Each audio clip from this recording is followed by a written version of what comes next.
Washington, this is VOA News.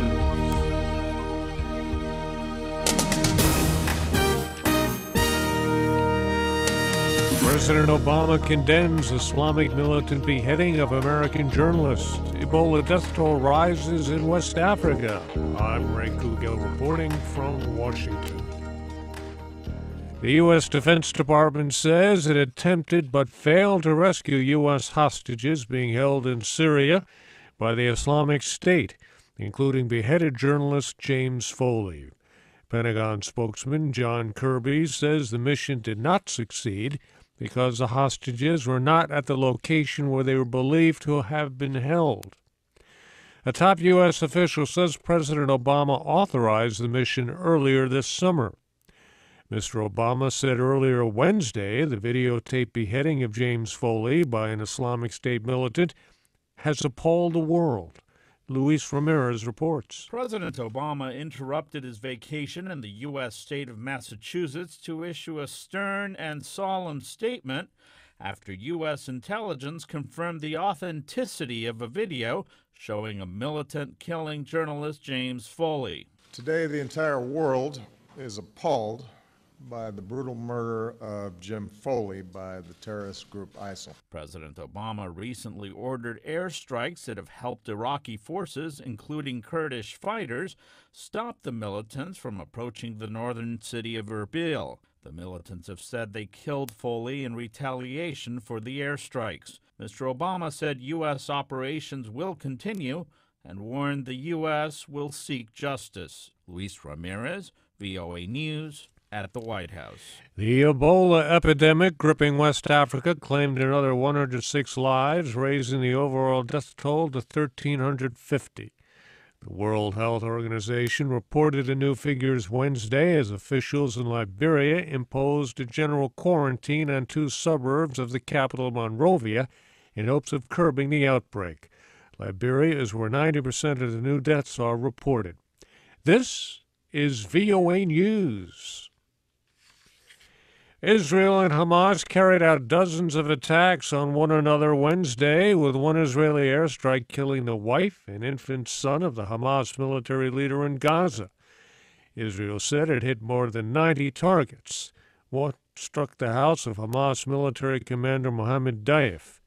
Hamas says Daif survived, but his wife and 7-month-old son did not. Prime Minister Benjamin Netanyahu said the Israeli military would conduct an extensive campaign in Gaza until calm and safety is restored for Israeli citizens. In New York, the UN Security Council urged both sides to call an immediate humanitarian ceasefire and return to talks on a long-term truce. U.S. Attorney General Eric Holder met with community leaders and residents of the Midwestern town of Ferguson, Missouri, in response to 11 days of unrest after a local police officer shot and killed an unarmed black teenager. Holder told the community Wednesday that he was assigned the federal government's most experienced agents and prosecutors to the case. As he visited Ferguson, dozens of protesters demonstrated peacefully in front of a courthouse where prosecutors are expected to begin presenting evidence in the fatal shooting. A grand jury convening in the nearby city of Clayton will review the evidence and determine whether to charge Officer Darren Wilson in the August 9th death of 18-year-old Michael Brown. The Ukrainian military says it's reclaimed control of a crucial town in Donetsk province after heavy fighting with pro-Russian separatists. VOA's Gabe Joslow has more from Kiev. Ukrainian National Security spokesman Andrei Lysenko says the military is now in control of the town of Ilovaisk. During yesterday and part of today, he said, the Ukrainian army managed to enter the town completely. He says he cannot say the city is fully freed of terrorists, but says it is under the control of Ukrainian forces. Lysenko described the town, 40 kilometers from the city of Donetsk, as a crucial logistical hub for separatist fighters, with train lines and major roads serving as supply lines. The spokesman said separatist fighters are continuing to launch counterattacks against Ukrainian forces from the area. Gabe Joselo, VOA News, Kiev.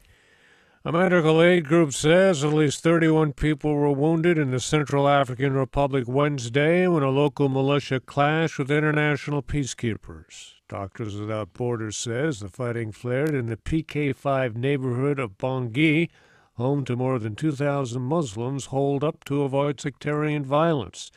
Doctors Without Borders says all of the people it treated at Bangui's General Hospital displayed gunshot wounds.